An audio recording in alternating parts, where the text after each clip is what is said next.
Merhaba, bugün sizin için derlediğimiz kaynaklarla Demirci Kava efsanesine yakından bakıyoruz.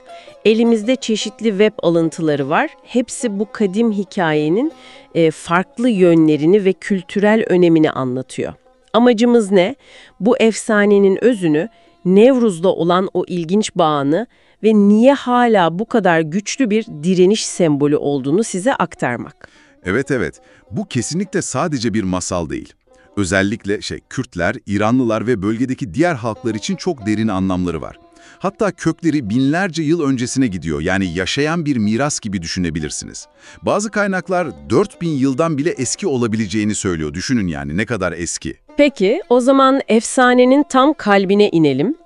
Nedir bu Demirci Kava hikayesi? Temelde zalim bir krala karşı bir başkaldırı var sanırım, değil mi? Kesinlikle. Hikayelerin çoğunda ortak bir figür var. Dehak. Bazen Zuhak ya da Zahhak diye de geçer. Kim olduğu konusunda farklı şeyler söyleniyor. Asur kuralı diyen var, daha mitolojik kökenlere bağlayan var ama değişmeyen bir şey var, korkunç bir tiran olması. Nasıl yani? Şöyle, omuzlarında 2 yılan taşıdığı anlatılır. Bunlar kötülük ilkesi Ehriman'ın öptüğü yerden çıkmış güya. Ve bu yılanlar doymak bilmiyor.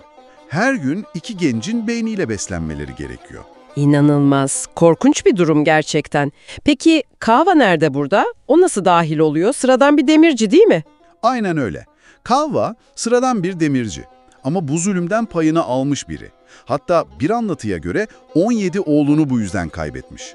Artık sıra son oğluna geldiğinde Kavva yeter diyor. Boyun eğmeyi reddediyor. İşte o kırılma anı. Bu zulmün ancak Dehak devrilirse biteceğine inanıyor ve inandırıyor.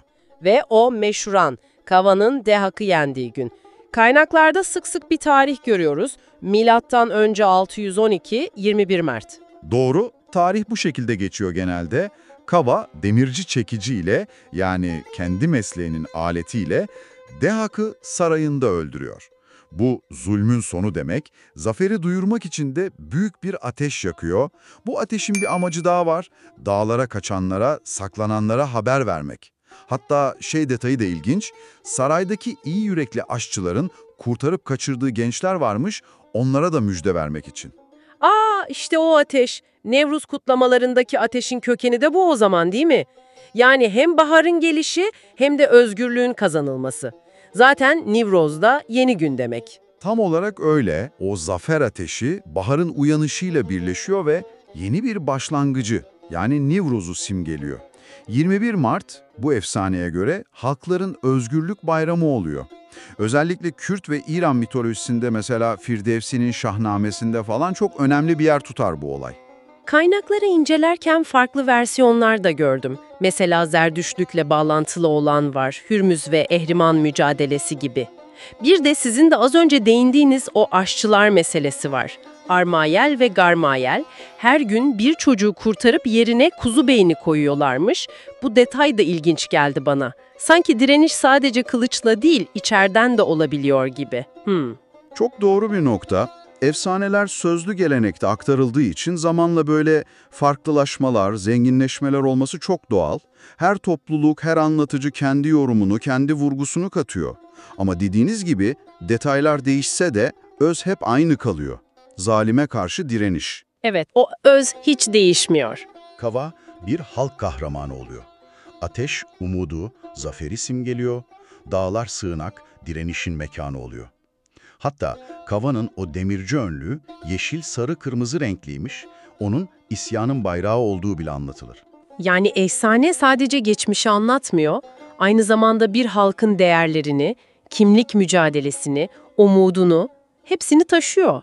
Kesinlikle. Bir kaynağımızda da geçiyordu, bu Nivroz ruhunun, yani Kava'nın direniş ruhunun günümüzdeki bazı toplumsal taleplerle nasıl ilişkilendirildiği anlatılıyor. İşte eşitlik, özgürlük, adalet, hatta doğanın korunması gibi. Efsanenin direniş ruhu bugünün mücadelelerinde de yankı buluyor yani. Gerçekten de Demirci Kava efsanesi zulme karşı duruşun ve özgürlük arzusunun ne kadar evrensel ve zamansız olduğunu gösteriyor bize. İstiyoruz aslında. Binlerce yıl önce doğmuş bir efsane nasıl oluyor da bugünün insanına hala bu kadar güçlü seslenebiliyor. Belki de sembollerin, hikayelerin gücü tam da budur. En zor zamanlarda bile bize yol gösteren, umudu canlı tutan ışıklardır onlar. Üzerine düşünmeye değer. Ne dersiniz?